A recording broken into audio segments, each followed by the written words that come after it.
Hello friends, मैं रुखसार Nalanda GS academy में आपका स्वागत करती हूं। मैं फिर से लेकर आई हूं आपके लिए 10 क्वेश्चन सीरीज़।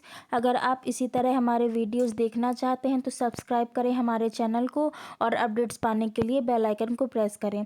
इस वीडियो की पीडीएफ आपको नालंदा एकेडमी के टेलीग्राम चैनल पर मिल जाएगी। चलिए अब क्वेश्चंस की तरफ बढ़ते हैं।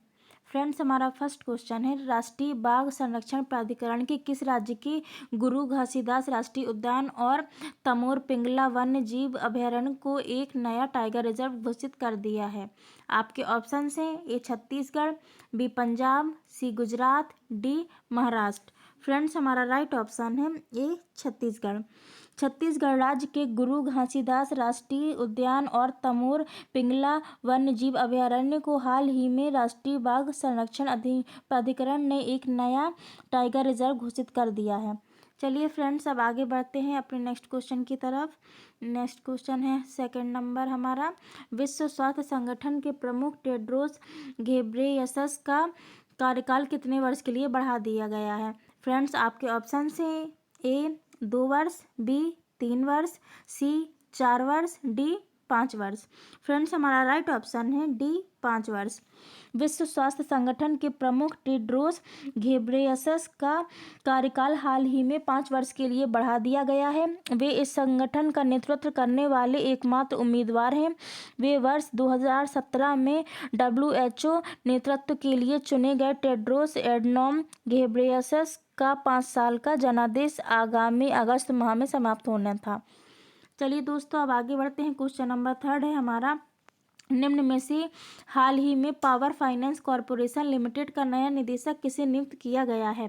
आपके ऑप्शन हैं दोस्तों, ए प्रकाश कुमार अग्निहोत्री, बी अनिल बैजल, सी राजीव रंजन झा, डी संदीप कुमार शर्मा। फ्रेंड्स, हमारा राइट ऑप्शन है सी राजीव रंजन झा। पीएफसी में परियोजना विभाग के कार्यकारी निदेशक के रूप में कार्य कर रहे राजीव रंजन झा को हाल ही में पावर फाइनेंस कॉरपोरेशन लिमिटेड का नया निदेशक नियुक्त किया गया है। चलिए फ्रेंड्स, अब आगे बढ़ते हैं। क्वेश्चन नंबर फोर्थ है हमारा, भारत सरकार ने हाल ही में प्रधानमंत्री के लिए कितने सदस्यीय आर्थिक सलाहकार परिषद का पुनर्गठन किया है? आपके ऑप्शन हैं ए 3, बी 5, सी 7, डी 10। फ्रेंड्स, हमारा राइट ऑप्शन है सी 7। भारत सरकार ने हाल ही में प्रधानमंत्री के लिए 7 सदस्यीय आर्थिक सलाहकार परिषद का पुनर्गठन किया है। सितंबर 2021 में इसका कार्यकाल समाप्त होने के बाद नई EAC का गठन किया गया। इसे 2 वर्ष के लिए पुनर्गठित किया गया है। राकेश मोहन, पूनम गुप्ता और प्रोफेसर TT राम मोहन को नए अंशकालिक सदस्य के रूप में नियुक्त किया गया है। चलिए दोस्तों, अब आगे बढ़ते हैं। क्वेश्चन नंबर 5 है हमारा, त्योहारों के मौसम में यात्रियों की अतिरिक्त भीड़ को कम करने के लिए रेलवे ने कौन से एक विशेष ट्रेन का उद्घाटन किया है? आपके ऑप्शंस हैं ए संपर्क क्रांति, बी विवेक एक्सप्रेस, सी गतिमान एक्सप्रेस, डी गति शक्ति एक्सप्रेस। फ्रेंड्स, हमारा राइट ऑप्शन है डी गति शक्ति एक्सप्रेस। दिवाली और छठ जैसे त्योहारों को देखते हुए त्योहारों के मौसम में यात्रियों की अतिरिक्त भीड़ को कम करने के लिए रेलवे ने गति शक्ति एक्सप्रेस नाम की एक विशेष ट्रेन शुरू की है, जो कि आनंद विहार टर्मिनल पटना आनंद विहार टर्मिनल के बीच चलेगी। चलिए दोस्तों, अब आगे बढ़ते हैं। क्वेश्चन नंबर 6 है हमारा, निम्न में से कौन सी शताब्दी एक्सप्रेस हाल ही में पहली IMS प्रमाणित ट्रेन बन गई है? आपके ऑप्शन हैं ए मध्य प्रदेश शताब्दी एक्सप्रेस, बी विवेक शताब्दी एक्सप्रेस, सी बिहार शताब्दी एक्सप्रेस, डी चेन्नई मैसूर चेन्नई शताब्दी एक्सप्रेस। फ्रेंड्स, हमारा राइट ऑप्शन है डी चेन्नई मैसूर चेन्नई शताब्दी एक्सप्रेस। चेन्नई मैसूर चेन्नई शताब्दी एक्सप्रेस हाल ही में पहली IMS प्रमाणित ट्रेन बन गई है। यह IMS प्रमाणित पहली ट्रेन के साथ साथ भारतीय रेलवे की दूसरी मेल या एक्सप्रेस ट्रेन भी बन गई है। यह IMS प्रमाण पत्र पर्यावरण के अनुकूल संसाधनों के रखरखाव और बेहतर उपयोग के लिए दिया जाता है। चलिए दोस्तों, अब अगले क्वेश्चन की तरफ बढ़ते हैं। क्वेश्चन नंबर 7 है हमारा, इनमें से किस राज्य के मंत्रिमंडल ने जाति आधारित जनगणना को मंजूरी दे दी है? आपके ऑप्शन हैं ए केरल मंत्रिमंडल, बी गुजरात मंत्रिमंडल, सी महाराष्ट्र मंत्रिमंडल, डी आंध्र प्रदेश मंत्रिमंडल। फ्रेंड्स हमारा राइट ऑप्शन है डी आंध्र प्रदेश मंत्रिमंडल।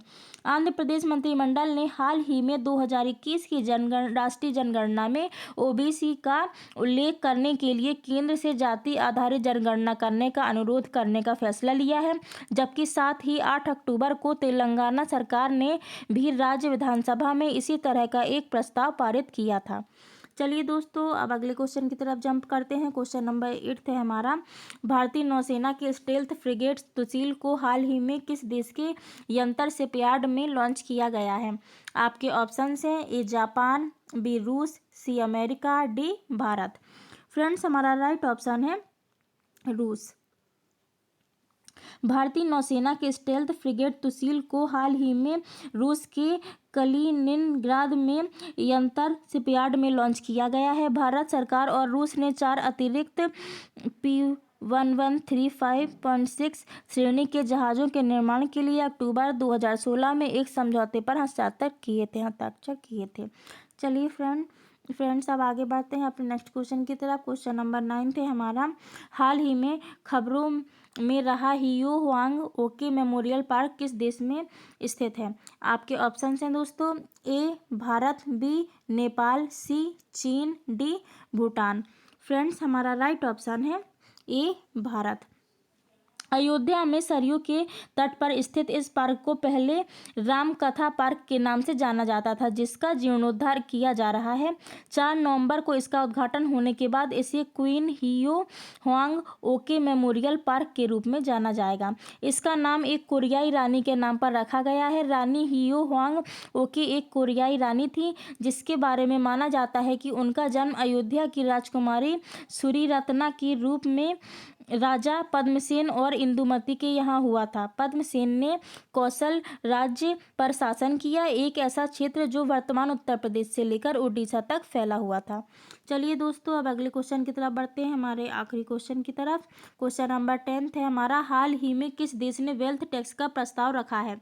आपके ऑप्शन हैं ए अमेरिका, बी चीन, सी रूस, डी कनाडा। फ्रेंड्स हमारा राइट ऑप्शन है ए अमेरिका। अमेरिकी राष्ट्रपति जो बाइडेन ने वेल्थ टैक्स के समान बड़े निगमों और सबसे धनी अमेरिकियों की आय पर अधिक पारंपरिक प्रस्तावित दरों में बढ़ोतरी की घोषणा की है। यह नया कर उन लोगों पर लागू होगा जिनके पास $1 अरब से अधिक की संपत्ति या $100 मिलियन की आय लगातार 3 वर्षों के लिए है। चलिए दोस्तों, इसी के साथ मैं विदा लेती हूँ। अगले दिन मिलूंगी नई जानकारी के साथ। धन्यवाद।